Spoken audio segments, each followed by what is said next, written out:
Now at 6 and streaming on crossroadstoday.com, Victoria County is pushing for a new hotel occupancy tax to fund investments at the Victoria Regional Airport, but it must pass the Texas legislature first.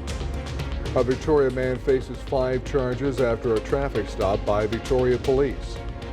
Victoria County Commissioners Court approves a generous donation to boost mental health support in the community. And we had some rain last night, but the biggest news of all is that later this week, by Thursday, we could have some significant rainfall. We haven't had any since January. We're going to be talking about that coming up in a moment. And Victoria East and West women's soccer ready for their area-round matchups tomorrow night. We'll hear from Victoria East head coach and one of the West players later in sports. You're watching 25 News Now at 6. Good evening and thank you for joining us. I'm Shauna Curry. And I'm Don Brubaker. The Goliad County Commissioners Court has decided not to sell the Fannin Monument for now. During the regular scheduled Commissioners Court meeting tonight, they heard from the Texas Historical Commission. Goliad residents have mixed opinions on the possible sale, but the decision comes after a period of public comments and town halls. Those for the sale say the State Department is better suited for upkeep, while those against it say that it would give away an important piece of the town's history. 25 News Now reporter Trenton Whiting is at tonight's meeting and will have a report on the vote tonight on 25 News Now at 10. A Victoria man faces charges of abandoning and endangering a child. Victoria police arrested 29-year-old Manuel Molina in the 4700 block of North Navarro Street. He was arrested at a traffic stop. After a Victoria police investigation, Molina was also charged with unlawful possession of a firearm by a felon. Victoria police report the abandoning and endangering a child charge was added due to the presence of illegal drugs found near the child in the vehicle that was stopped. Molina is in the Victoria County Jail in lieu of $70,350 bond. A Wharton man faces an aggravated assault with a weapon charge. Wharton police arrested 19-year-old Darius Shropshire in connection with the shooting of his girlfriend, 18-year-old Elena Navarro. The shooting happened at the Briar Point Apartments in Wharton. Navarro is expected to survive. The investigation continues. Shropshire is in the Wharton County Jail in lieu of $200,000 bond. A new tax source could help fund major renovations at the Victoria Regional Airport. 25 News Now reporter Ray Mosley joins us with more details. Ray? Yes, Sean and Don, Victoria County is pursuing a new hotel occupancy tax through the Texas legislature, which has been filed by State Representative A.J. Louderback. According to Victoria County Judge Ben Zeller, this tax will help the improvements at the Victoria Regional Airport. With this bill put in place, there'll be 3 taxes: hotel occupancy tax, motor vehicle tax, and the county tax. Victoria County will include an additional hotel occupancy tax on top of an already 9% tax. The motor vehicle tax will be 5%. The legislature will decide on whether or not to pass the additional hotel occupancy tax for the county. A decision should be known by the end of May. Donna, Sean, back to you. Ray, thank you. Victoria County Commissioners Court approved a more than $138,000 donation from Gulf Bend Center to buy 4 mental health peace officer vehicles for the Victoria County Sheriff's Office. The Sheriff's Office will use the 4 Ford Explorer vehicles in its task force operations. Sheriff Justin Marr explained the task force pairs a Gulf Bend mental health counselor with deputies on calls involving possible mental health situations. Sheriff Marr says the donation is a huge benefit to his team. It's a great partnership we have, and we're glad that they were able to help out, and this will just strengthen that task force, that mental health unit. I think it's a positive thing all the way around. Sheriff Marr also says these vehicles will replace the current task force vehicles that have high mileage and are beginning to break down. A new Amazon Prime docuseries set to premiere tomorrow features a former Victoria resident and Victoria East High School graduate. 20-year-old Sally Mott began her racing career here in Victoria with go-karts at just 8 years old. She started competing when she turned 15, then later transitioned from go-karts to race cars, which led to her winning a scholarship at the 2023 Mazda MX-5 Cup Shootout and earning sponsors for the 2024 season, allowing her to enter the series. Mott says her ultimate goal is to compete in a NASCAR Cup Series. NASCAR is looking pretty promising, I would say. And you know, if I could get into ARCA and kind of work my way up, and the goal is to stamp my name in the history books and to really break those stereotypes of women can't drive, because it's, and if I got an opportunity somewhere else, like obviously I'm going to take that every opportunity I can get, but I feel like NASCAR right now is where I'm going to be able to stamp my name in the history books. And you know, it's all about getting more women in the sport. Mott says she's hoping to open a karting program for young girls in future years. The young racer said she is thankful for the support shown by another local racer, Ben Keating. We spoke with Keating and asked what he thinks about Mott's rising career as a racer. He wrote, "Sally has done great. The series is one of the most competitive series in the world. Any top 10 finish in the MX5 Cup is an accomplishment." Keating, who won the 24 Hours of Le Mans in 2022, went on to say he is proud of what Mott has accomplished and hopes she continues to find success. First to the Finish premieres tomorrow on Amazon Prime. The DeWitt County Commissioners put in a burn ban Monday. The 90-day ban prohibits outdoor burning in DeWitt County until June 22nd. People who violate the ban can be fined up to $500.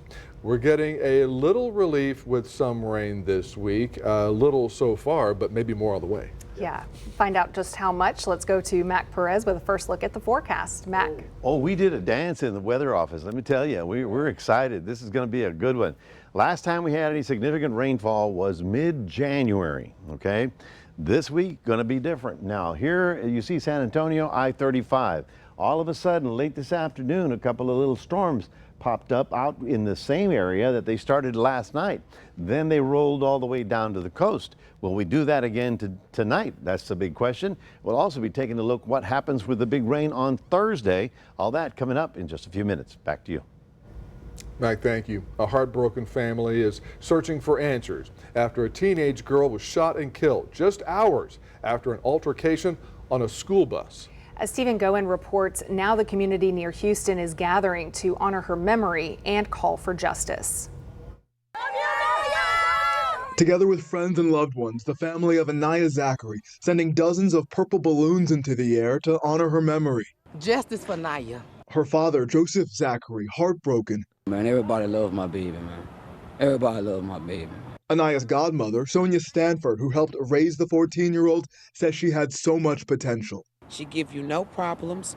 Yes, ma'am. No, ma'am. All Naya wanted to do was get in her books, learn, and graduate, and go on about her life. But that life was cut short unexpectedly. On Friday, Anaya had just returned from school around 4 p.m. when she was shot to death at her apartment complex playground. She asked me if she could go outside to go see her little sister, and I said yes. She never told me nothing about an altercation or anything. However, according to Baytown police, there had been an altercation on the bus earlier that day between Anaya and a teenage boy, her classmate at Baytown Junior. I was told that he told Naya, "When I get off the bus, I'm going to kill you today." Police say that teenager later came to this playground and started shooting. I guess it kept escalating or something, man. I don't know what's going on with them. They're telling me it's a school thing or something. I'm not sure what it is, man. But I know I came right there yesterday. My child was dead laying down right there in the parking lot. This family now left to wonder how exactly it happened. Anaya's godmother with these words for the suspect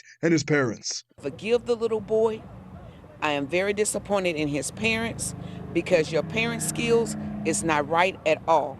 But as for the little boy, I forgive him. A roadside memorial honoring 53 migrants who died in a sweltering shipping container near San Antonio was vandalized over the weekend. San Antonio Mayor Ron Nirenberg called it an act of hate against the victims' families, and the local district attorney announced plans to prosecute it as a hate crime. The memorial marks the deadliest human smuggling disaster in modern U.S. history. 48 migrants died from heat exposure on June 27, 2022, with 5 more passing away later from their injuries. Last week, 2 men linked to the smuggling were found guilty and now face life in prison. This isn't the first time the memorial has been targeted. It was partially burned in November 2022. Diversity, equity, and inclusion is highly politicized, and there's no standard definition for what it is. We have more information about the term and the ongoing debate around Texas DEI bans. Read this full Texas Tribune article at our website, crossroadstoday.com. And remember to subscribe to the YouTube channel Crossroads Today. Hit the like button and click the notification bell to receive alerts. Stay with us. Coming up on 25 News Now at 6, a federal judge's ruling is not stopping the latest round of deportations, and neither is President Trump. Also ahead, a shocking security slip-up. A journalist says top Trump officials accidentally sent him secret war plans. Get ready for the madness. Think you know college hoops?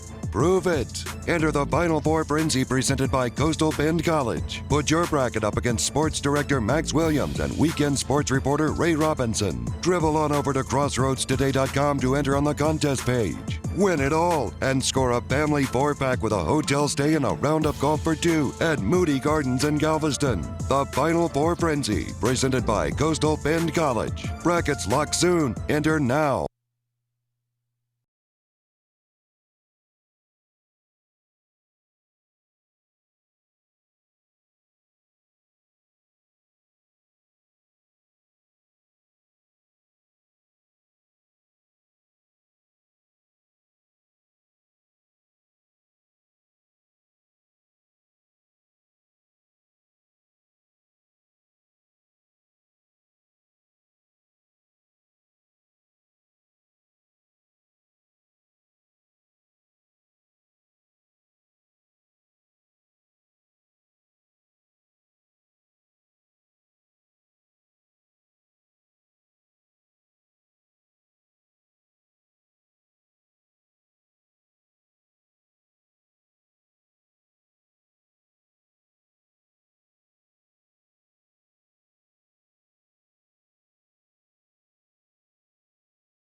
Use an app to prove they have left the U.S. voluntarily. Today, the Department of Homeland Security announced a new feature on Customs and Border Protection's Home app that lets them submit travel documents and biographical information. They can also share their location to prove they have left the U.S. Using the feature is optional, but those who do must also submit images of their face. A spokeswoman says the new feature is an excellent way for migrants to potentially enter the U.S. in the future, since they will be demonstrating compliance with U.S. law by self-deporting. Well, today, the showdown escalates between President Trump and federal courts surrounding hundreds of Venezuelan migrants deported from the U.S. More now on the latest ruling. President Trump today refusing to back down on deportations. We're getting the bad ones out first, and we're taking them out. And there's some really bad ones, really bad ones. But today, federal judge James Boasberg ruled hundreds of Venezuelan migrants deported last week were denied due process. ABC's Karen Travers questioned the president about that on Friday. Mr. President, do you think you have the authority, the power to round up people, deport them, and then you're under no obligation to a court to show the evidence against them? Well, that's what the law says, and that's what our country needs. In his ruling on the migrants today, Judge Boasberg said President Trump's unprecedented use of the Alien Enemies Act does not remove the government's responsibility to ensure the men could contest their designation as alleged gang members, as the White House maintains, without providing any proof. The administration went ahead with the deportations despite the judge's initial ruling to turn the planes carrying them around. The judge adding that the men were harmed by their removal to an El Salvadorian prison where they faced torture, beatings, and even death. Even before today's ruling, the Trump administration asking an appeals court to step in, as the president questions the impartiality of Boasberg. Early this morning, another 200 Venezuelan nationals were deported by the Trump administration, arriving overnight in the capital of Caracas. Homeland Security Secretary Kristi Noem set to visit the notorious prison in El Salvador that the U.S. is paying to hold the Venezuelan immigrants. We're making sure that there's consequences for being here and committing crimes in our communities. Today, as the appeals court heard arguments in President Trump's use of the Alien Enemies Act, two of the judges appeared to agree on one thing. The president's actions have brought the court into unprecedented territory. Nicole D'Antonio, ABC News, Washington. In an apparent breach of U.S. national security, The Atlantic's editor-in-chief says top Trump administration officials accidentally sent to him war plans. Jeffrey Goldberg says he was included in a group chat about military strikes in Yemen. He learned about the strikes just a couple of hours before they were carried out on March 15th. A National Security Council spokesperson says the messages in the group chat on Signal, that's an encrypted messaging app, appear to be authentic. He said they're investigating how the inadvertent number was accidentally added to the chain. Well, good afternoon, everybody. It's a little warm today. Got up to 87 is our high. We're currently at 86. 87 was the high temperature and 53 was the morning low. Overnight, we got about 0.11 of an inch of rain. It wasn't impressive, but it was really impressive up north. And we've got more impressive rain coming this week. We're going to talk about that because our pattern has completely changed. We'll have all that coming up after this.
Missed it overnight, but we did have some shower activity move through the area. It was a little cluster of storms that really were much more powerful up in the hill country. We're going to recycle this and we'll show you how it came down from the Austin-San Antonio corridor and then it started rolling down to our area. Come on, here it comes. There it is. There's that line that came right through. It weakened over Victoria County, but it kept strong going across the I-10 corridor. So we did get some rain last night. Now in the afternoon, we popped a couple more thunderstorms out of the hill country, which we'll talk about in a second. But what you need to look at right here, why am I showing you this big wide picture? Because right about here, an area of low pressure is expected to develop. We talked about it last week, Thursday, Friday, that here is a pattern change for us. In other words, as long as high pressure is covering the southern half of the United States, nothing's moving. We had the hot, dry winds and nothing happening. But now, lower pressure's coming in. That's going to destabilize us and give us a shot at rain. Get a load of this scary looking stuff. This is in Kerrville last night when the hail was coming down in a vengeance. You can hear the awning getting pounded by there was quite a few cars that were damaged last night in the Kerrville area. If you haven't checked on family up there, but that was really something nasty. They probably had 3-inch hail in some areas. I don't know, it could have been larger if they didn't video it. But this afternoon, at this right now, we had another couple of thunderstorms popping in the afternoon heating that you see right about there. So boom. Kerrville, right about there. Will that line get any stronger? Well, that's something that we're going to have to watch because obviously if it rolls southeastward for the rest of the afternoon, we'll be watching it to see if it gets any closer to us. Right about now, as you can see, we've got that southeast wind that last night it went offshore, then today it came back. That's why we're expecting some fog overnight as the Gulf air rolls back in, but high pressure is transient. In other words, it is just passing through. And so for the next couple of days, we're going to be watching down here as the storms begin to develop over Mexico. Now, this is the future precipitation, okay? This is future track, okay? What do we expect? Well, here we go Tuesday. Oh, something happening up there. Then we go to Wednesday. Oh, all of a sudden, in southwest Texas, in Laredo, it might rain. On Thursday, it's on top of us, and that's very exciting stuff. And on Friday, well, we may have the 1 to 2 inch rain happening in our area, maybe more up in the Austin, San Antonio corridor. So that's important because, well, Canyon Lake, Choke Canyon, all those lakes, we need to refill them. Lake Medina is almost empty. And so this is going to be a good, much needed rainfall to occur over the next few days. Now, so here's the GFS model. You really like this one because watch this. There we go Tuesday, there we go Wednesday, and there we go Thursday. Lots of rain coming in this week. So if you haven't, well, if you've gotten used to not having any rain around, it's time to think of it differently, all right? Tomorrow we're going to be all foggy in the morning, sunny in the afternoon, getting up to almost 88 degrees. And then Wednesday night, we're going to know if Thursday, Friday are going to be the big rain days that we have not seen since January. That's your 7-day forecast, reminding everybody we do have a QR code. Love for you to scan that, put Crossroads Today on your phone. Shauna, back to you. All right, thanks a lot, Mac. Well, now we send it over to Max Williams with sports and profiling some people with, or I guess some guys with some strength, huh? That's right there, Shauna, and that strength helped them become state champions, as we had at least 3 guys there that get state champions this past weekend in Abilene, Texas. So I'll highlight some of those names later.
All right, happy Monday, Crossroads. Tomorrow begins the second round of the men's and women's soccer playoffs. Both Victoria East and West girls soccer teams are playing tomorrow, with West facing McCallum Knights at 5:30 p.m. at Giddings High School, while East will face the Georgetown Eagles at 7:30, 7:15 range, also at Giddings High School. So earlier today, I had a chance to talk with both East and West there earlier about how they feel going into tomorrow's matchups.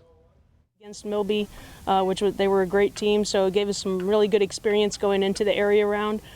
We know that, moving more into Central Texas, that's a whole different style of soccer, and we expect that, and we've been practicing hopefully so that we are prepared for the level of soccer that they're going to bring, and hopefully we can execute on what we've been working on.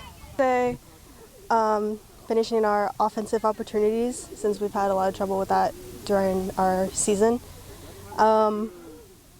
Making fast counters and working as a team and connecting our passes.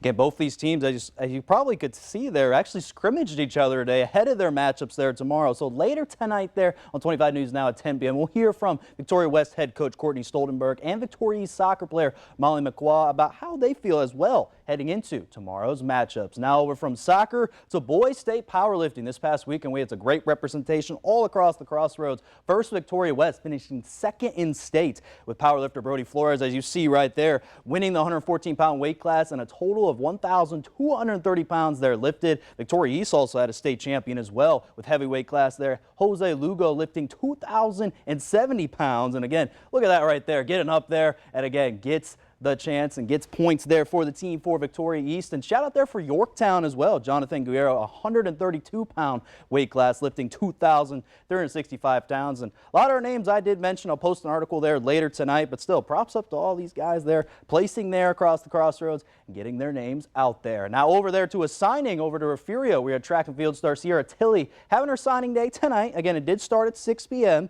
And again, she is still trying to not let people know publicly yet. But again, tune in to Crossroads today. We'll tell you where she goes sign, and also we'll hear from her later tonight on 25 News Now about, again, or if you haven't heard already, Tilley's had a great season. She's broke discus and shot put records for Refugio High School, and she's hoping to keep doing that again as we're getting into districts and areas there for track and field. Now over to some national news. University of Texas women's basketball team beat Illinois today 65-48 in the second round of the NCAA tournament, and the Longhorns took care of business with sophomore Madison Booker leading the way with 20 points and 6 rebounds. Texas now focused their attention to the Sweet 16. Will play Tennessee there on Saturday. And staying there with Texas, but a little bit of more of a negative note. Well, negative, but now more positive note. The men's basketball team was eliminated in the first four matchup in Dayton versus Xavier Musketeers. Well, oddly enough, the Musketeers, their head coach, Sean Miller, is now going to be the Texas head coach. How does that, funny how that works out basically. You lose to him, now you're the new head coach there for Texas. And again, he's going to be taking over Rodney Terry, who again was fired there from Texas last week. So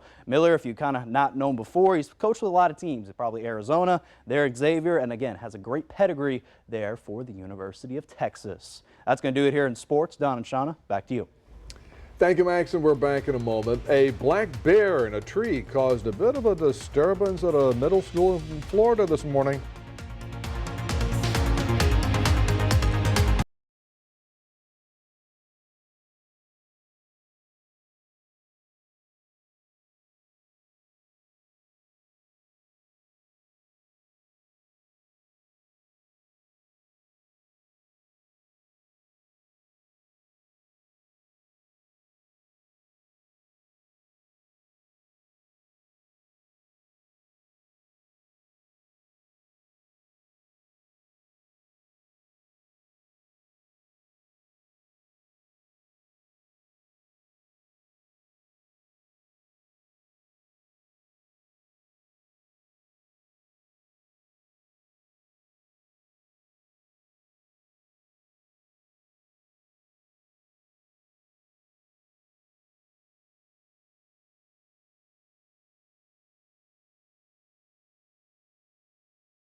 Tonight, there is the bear. Yeah, a black bear in a tree caused a bit of a disturbance at a middle school in Florida this morning. The school sent an email to parents warning them about a bear hanging out and napping in a tree near the Carline Loop.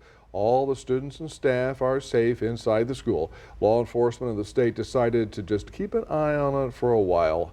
As of noon, the bear was still asleep in the tree. Wildlife officials are monitoring. It looks like he's moving, the bear. The bear is moving just a little bit there. Keep some And- bear spray handy. Yeah, and they're I mean, close he up seems, on the like bear, you said, smelling the he's limb. resting right there. He seems comfortable, but Well, he you know, seems like, comfortable, and the people in the school not as comfortable, but at least somebody is comfortable in that situation, and that is the bear. Well, wait. What's the mascot for the school? We don't know. Well, it should be the bear now. But it is probably you now. know, there you go. I was going to ask you about this because I noticed that this morning after we put our big City of Victoria garbage cans out last night, but it came out this morning and they were on their sides. Yeah. At least it was in your neighborhood as opposed to blowing away. Well, Last true. night, Yeah. about midnight, 1 o'clock is when it passed through here. The line came through with a little thunder and lightning and very little rain. But we've got a much better chance later this week for significant rainfall that we have not seen since January, folks. So it'll begin on late Wednesday night, but Thursday looks like a very soggy day with 1 to 2 inches expected on both Thursday and Friday. Storm total as it passes through. This is the most significant thing we have seen since, like I said, January 12th to 13th, I believe, is the last time we got 1.5 inches of rain. We kind of need it. Oh boy, we kind of really badly need it. Thank you, Mag. Thanks for joining us. We'll see you back here tonight for 25 News Now at 10.